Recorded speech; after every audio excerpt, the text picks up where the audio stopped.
Assalamualaikum warahmatullahi wabarakatuh. Kembali berjumpa bersama saya di sini, teman-teman sekalian, di channelnya Adok Lawas, channelnya segala macam dicampur aduk.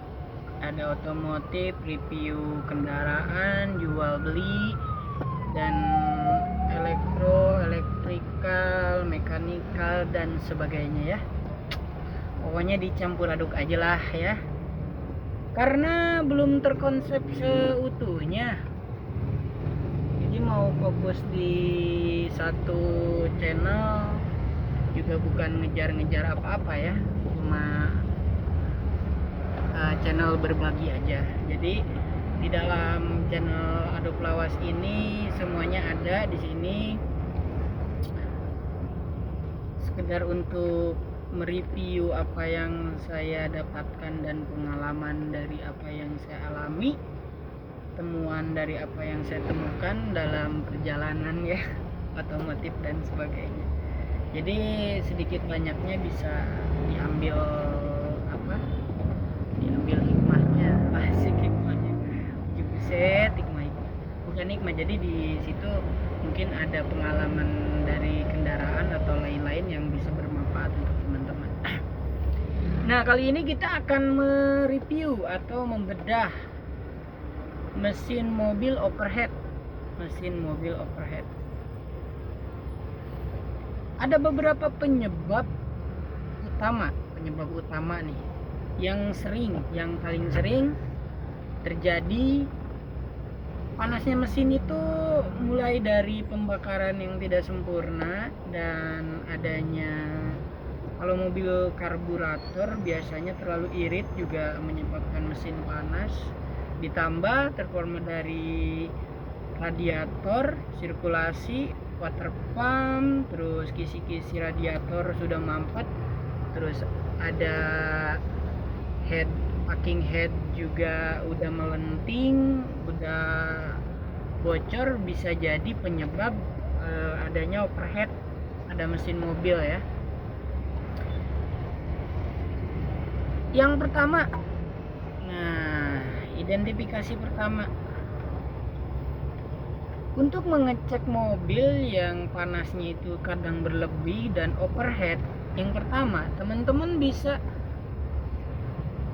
mengidentifikasinya itu dari awal start. Nah, ini kita bahas dari apa yang saya alami dulu ya. Jadi biar enggak ngarang, dan maksudnya saya beberkan dari apa yang pernah saya alami, biar teman-teman bisa mengidentifikasi ini, oh ini apa sih masalahnya. Saya mengalami adanya packing head kendor, menyebabkan mesin panasnya itu luar biasa. Tanda-tandanya gimana? Yang pertama, indikator pada temperatur, suhu temperatur itu cepat naik. Yang kedua, air radiator itu mendidih. Mendidih teman-teman. Gak cuma di radiator, tapi di backup ya, di kantong radiator cadangan itu sampai mendidih. Kayak lagi masak endok ya, telur. Udah kayak ini, air mendidih. Mendidih banget itu. Yang ketiganya itu radiator muncrat. Ada step di mana dia itu muncrat, tapi nggak muncrat seterusnya. Dia itu ada step di mana kalau misalkan mesinnya 3 silinder, ada satu step itu dia muncrat, jas muncrat. Nah, yang keempat, cara mendeteksinya adalah dengan cara mesin mobil kita itu didinginkan sedingin-dinginnya atau seakan-akan seperti start awal. Ini ilmu dari Google juga, tapi saya praktekkan ternyata benar. Bukan ternyata, itu benar adanya. Ilmu dari Google saya konversi, langsung saya implementasikan, dan itu real, akur dengan apa yang saya alami. Di awal start, ketika air radiator dingin, saya start. Kalau kompresi itu normal, tidak ada kebocoran head atau tidak ada masalah di radiator, harusnya air radiator itu nyedot, bukannya muncrat. Nah ini ketika mesin masih dingin, seharusnya itu nggak ada potensi muncrat, malah justru nyedot. Nah, kejadian yang saya alami adalah adanya air muncrat keluar. Saya buka tutup radiator, teman-teman buka tutup radiator, coba start, dia muncrat. Itu artinya ada masalah dari sistem cooling, atau bisa kita katakan ada bocor kompresi. Yang pertama, awalnya sih saya menduga bahwa ini ada masalah di jalur sirkulasi radiator. Saya coba cek di radiator, saya coba buka, saya isi air, sirkulasi ke bawah itu bagus, nggak mampet. Jadi ketika selang bawahnya inlet ke mesin kita buka dan coba kita kasih air, itu ngalir lancar, cepet habis juga. Dan ketika saya tutup, dia stabil, nggak berkurang gitu. Memang ada beberapa review di video YouTube juga ya, mendeteksi air radiator mampet. Itu tandanya ada juga yang salah satunya muncrat. Tapi itu posisi mesin kalau digas doang tuh baru muncrat. Tapi kejadian yang kemarin saya alami, mau digas mau start awal itu muncrat, bos. Nah itu kejadian yang benar-benar real kejadian. Dan setelah tahu, baca informasi, saya cek water pump, sedotannya masih bagus, hosing juga nggak ada bocor. Dan akhirnya saya teringat sama salah satu dosa saya ternyata, teman-teman. Sebelumnya saya memang melakukan servis di setengah mesin, atasan mesin saya turunin, mulai dari head, ganti packing head, sama ganti seal clamp, diskir dikit. Nah, pada saat reinstall, pasang ulang, saya install lagi, ternyata di situ ada dosa saya, teman-teman. Salah satunya adalah packing head itu tidak ngepres, atau baut di antara, kalau mobil saya kan kebetulan ini 3 silinder ya. Nah, si bautnya itu nggak ngepres, dan masih ada bocoran kompresi. Jadi ada bocor kompresi ke jalur water pump cooling, dan akhirnya nyemprot kompresi, ngebuang ke jalur cooling. Nah itu jadi salah satu penyebab utamanya, bukan salah satu-satunya penyebab utama yang terjadi pada pengalaman saya. Coba saya setting lagi, saya buka tutup head, tutup klep ya, tutup head, blok mesin di atas, saya buka, saya coba ambil kunci sok, dan terus yang memang ukurannya kalau nggak salah ukuran 12 ya, saya kencengin lagi tuh, ukuran 14 bukan 12, saya kencengin lagi sampai truk 66-nya saya kencengin. Nggak saya tutup dulu, nggak saya kencengin bloknya, nggak saya kencengin dulu, saya tutup dulu, nggak saya kencengin karena takutnya masih kendor atau ada potensi lain. Nah di sini saya coba buka tutup air radiator dan coba start awal. Gak niat buat nyalain, tapi buat cek aja posisinya itu masih muncrat atau enggak. Dan saya coba itu pertama kali start, dari yang airnya di atas permukaan dia nyedot set. Nah itu masalahnya clear teman-teman. Jadi salah satu dari penyebab yang menyebabkan mobil overheat yang pertama adalah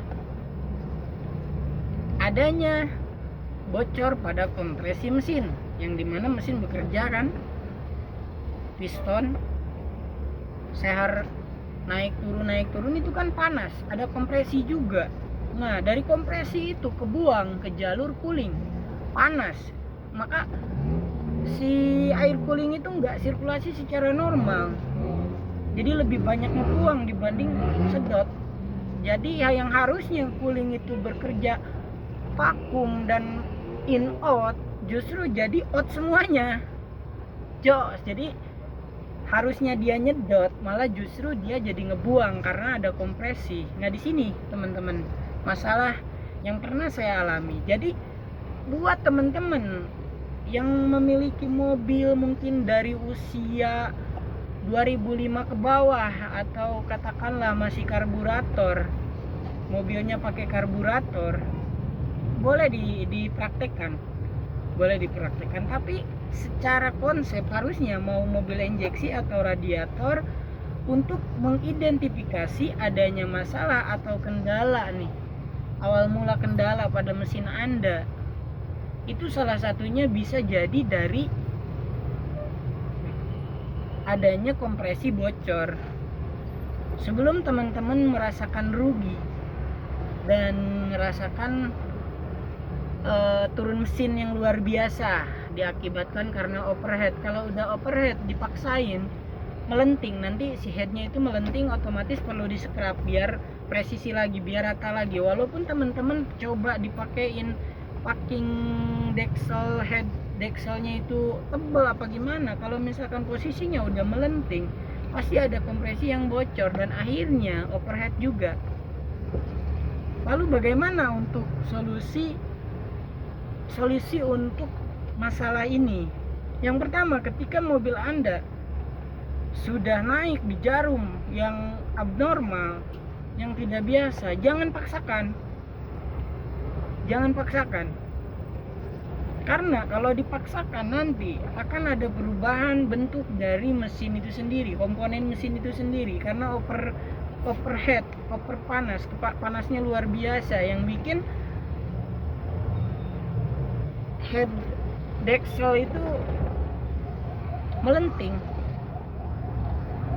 Nah ini kejadian yang saya alami, dan alhamdulillah setelah saya langsung atasi, setelah saya coba perbaiki masalah utamanya, yaitu adanya kompresi yang bocor, alhamdulillah sampai sekarang saya tes langsung kemarin, jarak jauh, macet-macetan ke Bandung, alhamdulillah no kendala teman-teman, aman, nggak ada kendala.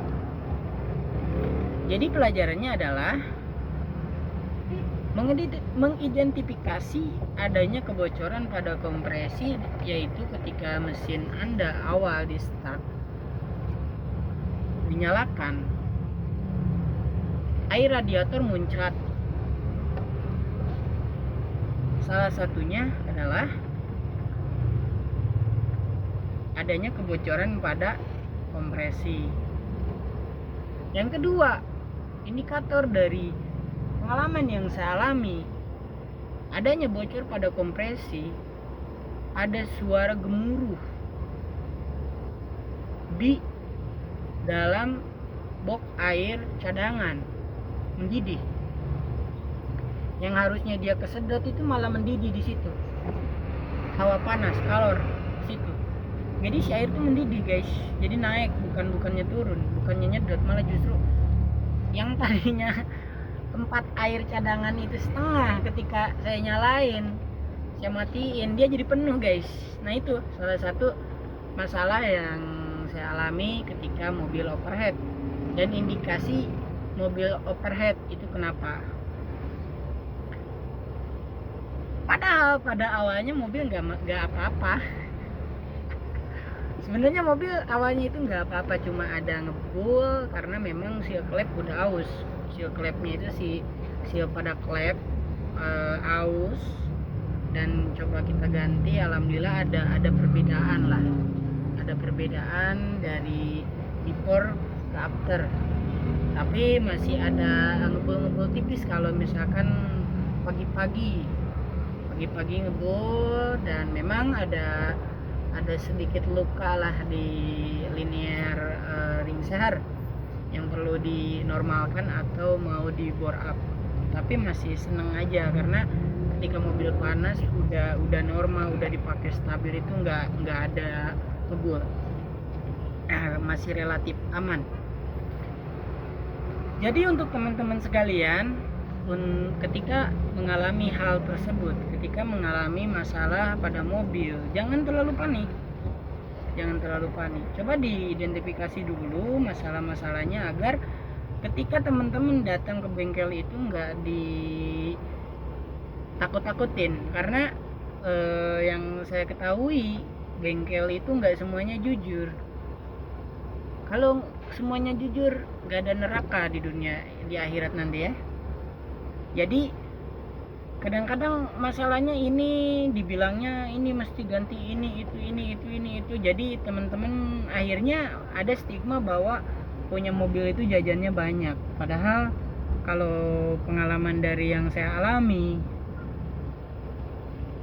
sama kayak punya motor, relatif sama. Malah jajannya lebih sering jajan motor, karena mungkin komponen-komponennya kan didesain kalau mobil dia tahan lama ya, maksudnya nggak kayak motor. Kalau motor biasanya kampas rem itu habis dalam jangka berapa lama kalau kita sering pakai gitu. Beda dengan kendaraan roda 4. Jadi ya secara hitung-hitungan sih harusnya ya memang beda, karena dari komponennya itu sendiri kita ketahui banyak posisinya, beban dan